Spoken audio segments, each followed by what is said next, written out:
بسم اللہ الرحمن الرحیم۔ السلام علیکم ورحمۃ اللہ وبرکاتہ۔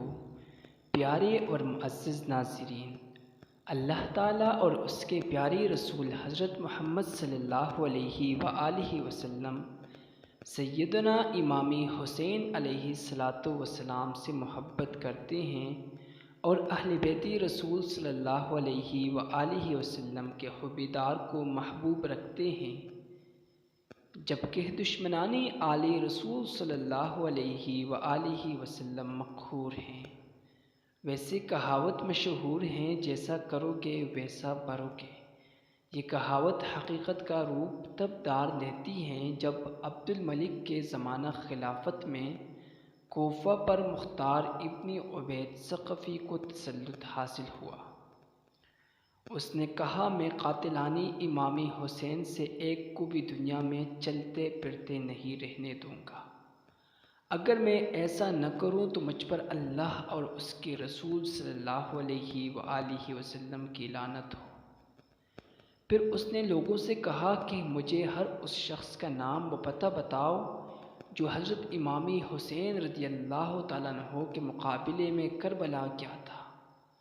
لوگوں نے بتانا شروع کیا اور مختار نے ایک ایک کو قتل کرنا اور سولی پر لٹکانا شروع کر دیا۔ مختار نے ایک دن کہا کہ میں کل ایک شخص کو قتل کروں گا، میرے اس عمل سے تمام مؤمنین اور ملائکہ مقربین بھی خوش ہوں گے۔ ہیثم ابن اسود نخعی اس وقت مختار کے پاس بیٹھا ہوا تھا۔ وہ سمجھ گیا کہ عمر ابن سعد کل مارا جائے گا۔ مکان پر آ کر اس نے اپنے بیٹے کو رات میں ابن سعد کے پاس بھیج کر اطلاع کر دی کہ تم اپنی حفاظت کا انتظام کرو، مختار کل تمہیں قتل کرنا چاہتا ہے۔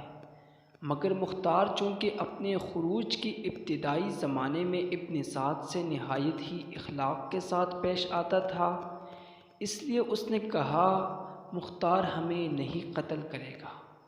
دوسرے دن صبح کو مختار نے ابن سعد کو بلانے کے لیے آدمی بھیجا۔ اس نے اپنے بیٹے حفص کو بھیج دیا۔ مختار نے اس سے پوچھا، تمہارا باپ کہاں ہے؟ اس نے کہا، وہ خلوت نشین ہو گیا ہے، اب گھر سے باہر نہیں نکلتا۔ مختار نے کہا، اب وہ رے کی حکومت کہاں ہے جس کے لیے فرزندی رسول صلی اللہ علیہ وآلہ وسلم کا خون بہایا تھا، اب کیوں اس سے دستی بردار ہو کر گھر بیٹھا ہے؟ حضرت امام حسین علیہ السلام کی شہادت کے دن وہ کیوں خانہ نشین نہیں ہوا تھا؟ مختار نے اپنے کوتوال ابو عمرہ کو بھیجا کہ ابن سعد کا سر کاٹ کر لے آئے۔ وہ ابن سعد کے پاس گیا اور اس کا سر کاٹ کر اپنی قبا کے دامن میں چھپا کر مختار کے پاس لایا اور اس کے سامنے رکھ دیا۔ مختار نے حفص سے پوچھا، پہچانتے ہو یہ سر کس کا ہے؟ اس نے انا للہ و انا الیہ راجعون پڑھی، پھر کہا، یہ میرے باپ کا سر ہے اور اب ان کے بعد زندگی میں کوئی مزہ نہیں۔ مختار نے کہا، تم ٹھیک کہتے ہو اور تم زندہ بھی نہیں رہو گے۔ پھر اسے بھی قتل کرا دیا اور کہا، باپ کا سر امام حسین علیہ السلام کا بدلہ ہے اور بیٹے کا سر امام علی اکبر رضی اللہ تعالیٰ عنہ کا، اگرچہ یہ دونوں تو ان کے برابر نہیں ہو سکتے۔ خدا کی قسم، اگر میں قریش کے 3 دستے بھی قتل کر ڈالوں تب بھی وہ سب امام حسین علیہ السلام کی انگلیوں کے برابر نہیں ہو سکتے۔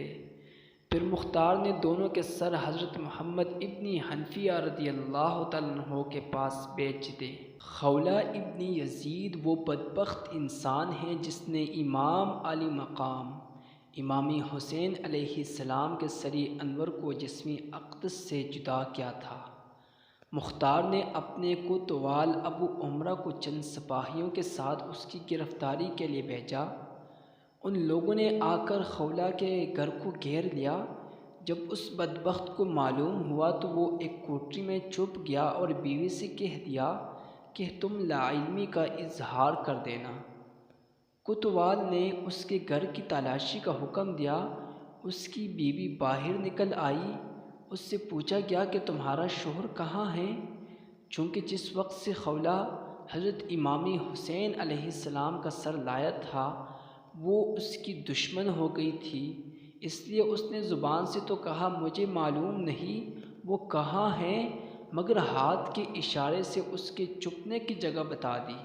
سپاہی اس مقام پر پہنچے تو دیکھا کہ سر پر ایک ٹکڑا رکھے ہوئے زمین سے چپکا ہوا ہے۔ اس کو گرفتار کر کے لا رہے تھے کہ مختار کوفہ کی سیر کے لیے نکلا تھا، راستہ میں مل گیا۔ اس کے حکم سے خولہ کے گھر والوں کو بلا کر ان کے سامنے شاہرائے عام پر قتل کیا گیا، پھر اسے جلایا گیا، اور جب تک اس کی لاش جل کر راکھ نہیں ہوگی مختار کھڑا رہا۔ مسلم ابن عبداللہ زیائی کا بیان ہے کہ جب حضرت امام حسین علیہ السلام کے مقابلے میں کربلا جانے والوں کو پکڑ پکڑ کر مختار قتل کرنے لگا تو ہم اور شمر ذیل جوشن تیز رفتار گھوڑوں پر بیٹھ کر کوفہ سے بھاگ نکلے۔ مختار کے غلام دربی نے ہمارا پیچھا کیا، ہم نے اپنے گھوڑوں کو بہت تیزی سے دوڑایا لیکن ضربی ہمارے قریب آ گیا۔ شمر نے ہم سے کہا تم گھوڑے کو ایڑ دے کر ہم سے دور ہو جاؤ، شاید یہ غلام میری طاق میں آ رہا ہے۔ ہم نے اپنے گھوڑے کو خوب تیزی سے بھگا کر شمر سے الگ ہو گئے۔ غلام نے پہنچتے ہی اس پر حملہ کر دیا۔ پہلے تو شمر اس کے وار سے بچنے کے لیے گھوڑوں کو کاوا دیتا رہا، اور جب ذرا ہی اپنے ساتھیوں سے دور ہو گیا تو شمر نے ایک ہی وار میں اس کی کمر توڑ دی۔ جب مختار کے سامنے ضربی لایا گیا اور اس کو واقعہ معلوم ہوا تو اس نے کہا اگر یہ مجھ سے مشورہ کرتا تو میں کبھی اسے شمر پر حملہ کرنے کا حکم نہ دیتا۔ ضربی کو قتل کرنے کے بعد شمر کلتانیہ گاؤں میں پہنچا جو دریا کے کنارے واقع تھا۔ اس نے گاؤں کے ایک کسان کو بلا کر مارا پیٹا اور اسے مجبور کیا کہ میرا یہ خط مصعب بن زبیر کے پاس پہنچاؤ۔ اس خط پر یہ پتہ لکھا تھا کہ شمر ذیل جوشن کی طرف سے امیر مصعب بن زبیر کے نام کسان اس کے خط کو لے کر روانہ ہوا۔ راستہ میں ایک بڑا گاؤں آباد تھا جہاں کوتوال ابو عمرہ چند سپاہیوں کے ہمراہ جنگی چوکی قائم کرنے کے لیے آیا تھا۔ یہ کسان اس گاؤں کے ایک کسان سے مل کر شمر نے جو اس کے ساتھ زیادتی کی تھی اس کو بیان کر رہا تھا کہ ایک سپاہی نے ان کے پاس سے گزرا اور اس نے شمر کے خط اور اس کے پتے کو دیکھا، پوچھا کہ شمر کہاں ہے؟ اس نے بتا دیا۔ معلوم ہوا کہ 15 کلومیٹر کے فاصلے پر ہیں۔ ابو عمرہ فوراً اپنے سپاہیوں کو لیے ہوئے شمر کی طرف چل پڑا۔ مسلم ابن عبداللہ کا بیان ہے کہ رات میں شمر کے ہمراہ تھا۔ میں نے اس سے کہا بہتر ہے کہ ہم لوگ اس جگہ سے روانہ ہو جائیں، اس لیے کہ ہمیں یہاں ڈر معلوم ہوتا ہے۔ اس نے کہا میں 3 دن سے پہلے یہاں سے نہیں جاؤں گا اور تمہیں خوف غالباً مختار کذاب کی وجہ سے ہے، تم اس سے مرعوب ہو گئے ہو۔ ہم جہاں ٹھہرے تھے وہاں ریچھ بہت زیادہ تھے، ابھی زیادہ رات نہیں گزری تھی اور مجھے برابر نیند نہیں آئی تھی کہ گھوڑوں کی ٹاپوں کی آواز۔ میں نے اپنے دل میں کہا ریچھ ہوں گے، مگر جب آواز تیز ہو گئی تو میں اٹھ کر بیٹھ گیا، اپنی آنکھوں کو ملنے لگا اور کہا یہ ریچھوں کی آواز ہرگز نہیں ہو سکتی۔ اتنے میں انہوں نے پہنچ کر تکبیر کہی اور ہماری چونٹیوں کو گھیرے میں لے لیا۔ ہم اپنے گھوڑے چھوڑ کر پیدل ہی بھاگے۔ وہ لوگ شمر پر ٹوٹ پڑے جو پرانی چادر اوڑھے ہوئے تھے اور اس کے برس کی سفیدی چادر کے اوپر سے نظر آ رہی تھی۔ وہ کپڑے اور ذرہ وغیرہ بھی نہیں پہن سکا، اسی چادر کو اوڑھے ہوئے نیزے سے ان کا مقابلہ کرنے لگا۔ ابھی ہم تھوڑی ہی دور گئے تھے کہ تکبیر کی آواز کے بعد ہم نے سنا کہ اللہ نے خبیث کا خاتمہ کر دیا۔ پھر ان لوگوں نے اس کے سر کو کاٹ کر لاش کتوں کو پھینک دیا۔ عبداللہ ابن دیاس جس نے محمد ابن عمار ابن یاسر کو قتل کیا تھا، اس نے امام عالی مقام کے قاتلان میں سے مختار کو چند آدمیوں کے نام بتا دیے جن میں عبداللہ ابن اسید جہنی، مالک ابن نصیر بدی اور حمل ابن مالک محاربی بھی تھے۔ یہ سب اسی زمانے میں قادسیہ میں رہتے تھے۔ مختار نے اپنے سرداروں میں سے ایک سردار مالک ابن عمرہ نہری کو ان کی گرفتاری کے لیے چند سپاہیوں کے ساتھ بھیجا۔ اس نے جا کر ان سب کو گرفتار کر دیا اور عشاء کے وقت لے کر مختار کے پاس پہنچا۔ مختار نے ان لوگوں سے کہا، اے اللہ و رسول اور آل رسول کے دشمنوں، حسین ابن علی کہاں ہیں؟ مجھے حسین کی زیارت کراؤ۔ ظالموں، تم نے اس مقدس ذات کو قتل کیا جن پر نماز میں تمہیں درود بھیجنے کا حکم دیا گیا ہے۔ انہوں نے کہا، اللہ آپ پر رحم کرے، ہمیں ان کے مقابلے میں زبردستی بھیجا گیا تھا، ہم جانے کے لیے راضی نہیں تھے، اب ہم پر احسان کرے اور چھوڑ دے۔ مختار نے کہا، تم نے نواسے رسول صلی اللہ علیہ وآلہ وسلم پر احسان نہیں کیا، ان پر تمہیں رحم نہیں آیا، تم نے انہیں اور ان کے بچوں کو پیاسا رکھا، پانی نہیں پینے دیا، اور آج ہم سے احسان طلب کرتے ہو۔ پھر بدی سے کہا، تم نے حضرت امام حسین کی ٹوپی اتاری تھی؟ عبداللہ ابن کامل نے کہا، جی ہاں، یہی وہ شخص ہیں جس نے ان کی ٹوپی اتاری تھی۔ مختار نے حکم دیا، دونوں ہاتھ پاؤں کاٹ کر اس کو چھوڑ دیا جائے تاکہ اسی طرح تڑپ تڑپ کر یہ مر جائے۔ چنانچہ اس کے حکم پر عمل کیا گیا۔ بدی کے ہاتھوں اور پیروں سے خون کا دھارا بہتا رہا یہاں تک کہ وہ مر گیا۔ اس کے بعد جہنی اور محاربی کو قتل کر دیا۔ حکیم ابن طفیل طائی وہ بد نصیب انسان ہے کہ جس نے کربلا میں حضرت عباس علمدار کے لباس و اسلحہ پر قبضہ کیا تھا اور امام حسین علیہ السلام کو تیر مارا تھا۔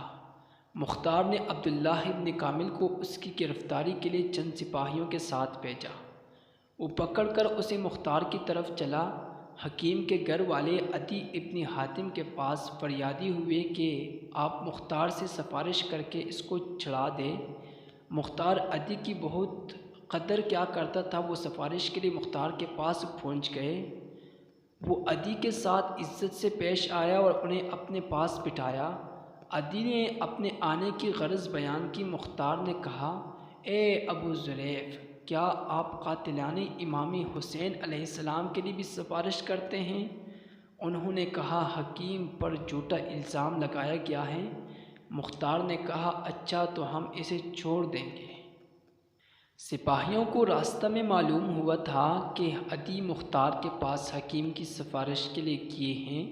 انہوں نے اپنے سردار ابن کامل سے کہا کہ مختار عدی کی سفارش قبول کر لیں گے اور یہ خبیث بچ جائے گا، حالانکہ آپ اس کے جرم سے بخوبی واقف ہیں، لہٰذا بہتر ہے کہ ہم ہی اس کو قتل کر دیں۔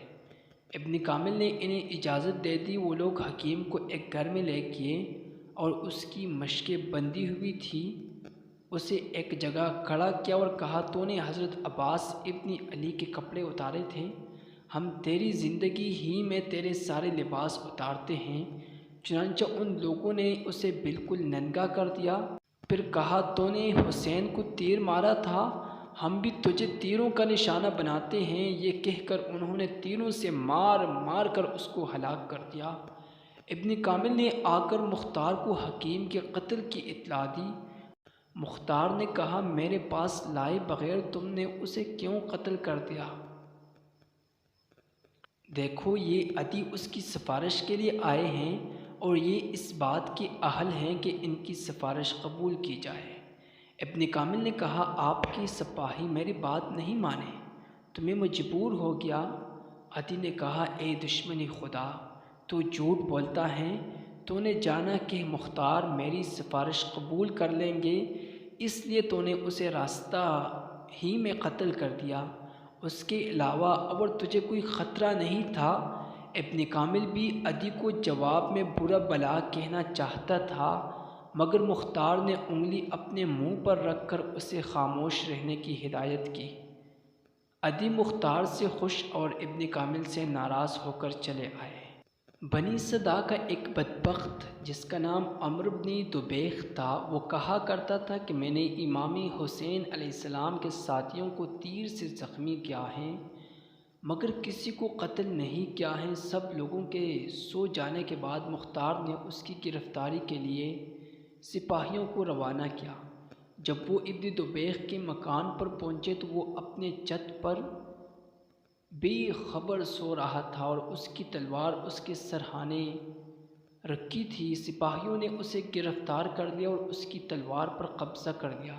وہ کہنے لگا، اللہ اس تلوار کا برا کرے، یہ مجھ سے کس قدر قریب تھی اور اب کتنی دور ہو گئی۔ سپاہیوں نے رات ہی میں اسے مختار کے سامنے پیش کیا۔ مختار نے حکم دیا کہ صبح تک اسے قید میں رکھو، پھر صبح کو درباری عام مختار کے سامنے پیش کیا۔ جب بہت سے لوگ جمع ہو گئے اور ابن دبیغ اس کے سامنے لایا گیا تو نہایت دلیری سے بڑی دربار میں کہنے لگا، اے گروہی کفار و فجار، اگر اس وقت میرے ہاتھ میں تلوار ہوتی تو تم کو معلوم ہو جاتا کہ میں بزدل اور کمزور نہیں ہوں۔ اگر میں تمہارے علاوہ کسی اور کے ہاتھ سے قتل کیا جاتا تو یہ بات میرے لیے باعث مسرت ہوتی، اس لیے کہ میں تم کو بدترین مخلوق سمجھتا ہوں۔ اے کاش اس وقت میرے ہاتھ میں تلوار ہوتی تو میں تھوڑی دیر میں تمہارا مقابلہ کرتا۔ اس کے بعد ابن صبیح نے ابن کامل کی آنکھ پر ایک کونسا مارا۔ ابن کامل ہنسا اور اس کا ہاتھ پکڑ کر کہنے لگا، یہ شخص کہتا ہے کہ میں نے اہل بیت رسول کو تیروں سے زخمی کیا ہے، تو اب اس کے بارے میں آپ ہمیں کیا حکم دیتے ہیں؟ مختار نے کہا، نیزے لاؤ اور اسے نیزوں سے چیت چیت کر مارو۔ چنانچہ نیزوں سے مار مار کر اسے ہلاک کیا گیا۔ بنی جم کا ایک شخص جس کا نام زید ابن رقات تھا، اس بدبخت نے حضرت عبداللہ ابن مسلم ابن عقیل کو تیر مارا تھا جو ان کی پیشانی میں لگا تھا۔ انہوں نے پیشانی کو بچانے کے لیے اس پر اپنا ہاتھ رکھ لیا، مگر تیر ایسا لگا کہ ہاتھ بھی پیشانی کے ساتھ بے وس ہو گیا، اور جب کوشش کے باوجود ان کا ہاتھ پیشانی سے جدا نہیں ہو سکا تو انہوں نے بارگاہ الہی میں دعا کی، یا الہ العالمین، ہمارے دشمنوں نے جیسے ہمیں ذلیل کیا ہے تو بھی ان کو ایسے ہی ذلیل کر، اور جس طرح انہوں نے ہمیں قتل کیا ہے تو بھی ان کو قتل کر۔ پھر زید بن رقات نے ان کے پیٹ میں ایک تیر ماری جس سے وہ شہید ہو گئے۔ ابن رقات کہا کرتا تھا کہ ان کے پیٹ کا تیر تو میں نے آسانی سے نکال دیا، مگر جو تیر پیشانی پر لگا کوشش کے باوجود وہ نہیں نکل سکا۔ مختار نے عبداللہ ابن کامل کو اس کی گرفتاری کے لیے روانہ کیا۔ ابن کامل سپاہیوں کے ساتھ پہنچ کر اس پر ٹوٹ پڑا۔ وہ بھی ایک بڑا بہادر آدمی تھا، تلوار لے کر ان کا مقابلہ کیا۔ ابن کامل نے اپنے سپاہیوں سے کہا، اسے نیزہ اور تلوار سے ہلاک نہ کرو بلکہ تیر اور پتھر سے مارو۔ سپاہیوں نے اس قدر تیر اور پتھر مارا کہ وہ گر گیا۔ ابن کامل نے کہا، دیکھو اگر جان باقی ہو تو اسے باہر لاؤ۔ چونکہ ابھی جان باقی تھی تو اسے باہر نکالا گیا۔ ابن کامل نے آگ منگا کر اسے زندہ جلا دیا۔ عبید اللہ ابن زیاد وہ بد نہاد انسان ہے جو یزید کی طرف سے کوفہ کا گورنر مقرر کیا گیا تھا۔ اسی بدبخت کے حکم سے حضرت امام حسین علیہ السلام اور آپ کے اہل بیت کو تمام ایذائیں پہنچائی گئی۔ یہی ابن زیاد موصل میں 30,000 فوج کے ساتھ اترا۔ مختار نے ابراہیم ابن مالک اشتر کو اس کے مقابلے کے لیے ایک فوج کو لے کر بھیجا۔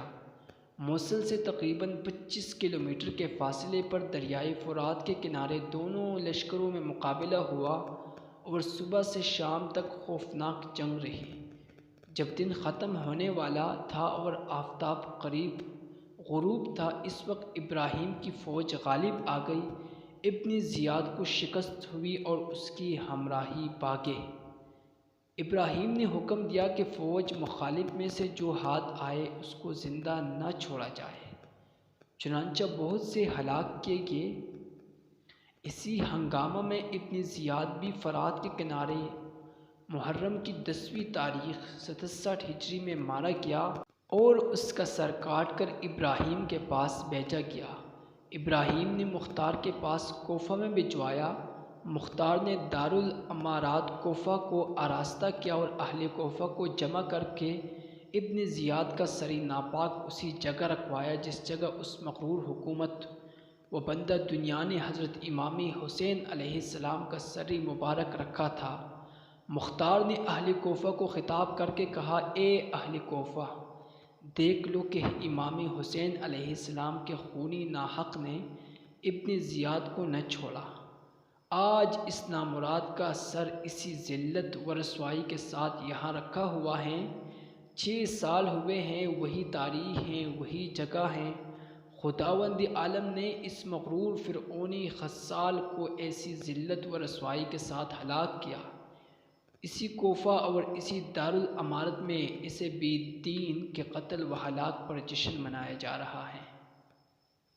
مختار نے حضرت امامی حسین علیہ السلام کے قاتلین کے بارے میں بڑا شاندار کارنامہ سر انجام دیا، لیکن آخر میں وہ دعوی نبوت کر کے مرتد ہو گئے، العیاذ باللہ۔ حضرت عبداللہ ابن زبیر رضی اللہ تعالیٰ عنہ کو جب اس کے دعوی نبوت کی خبر ملی تو آپ نے اس کی سرکوبی کے لیے لشکر روانہ فرمایا، جو مختار پر غالب ہوا اور ماہ رمضان 67 ہجری میں اس بدبخت مدعی نبوت مختار ثقفی کو قتل کیا۔ جو لوگ حضرت امامی حسین علیہ السلام کے مقابلے میں کربلا گئے اور ان کے قتل میں شریک ہوئے، ان میں سے تقریباً 6000 کوفی تو مختار کے ہاتھوں ہلاک ہوئے اور دوسرے لوگ طرح طرح کے عذاب میں مبتلا ہوئے۔ علماء کرام فرماتے ہیں کہ ان میں سے کوئی نہیں بچا کہ جس نے آخرت کے عذاب سے پہلے اس دنیا میں سزا نہ پائی ہو۔ ان میں سے کچھ تو بری طرح قتل کیے گئے، کچھ اندھے اور کوڑے ہوئے اور کچھ لوگ سخت قسم کی آفتوں میں مبتلا ہو کر ہلاک ہوئے۔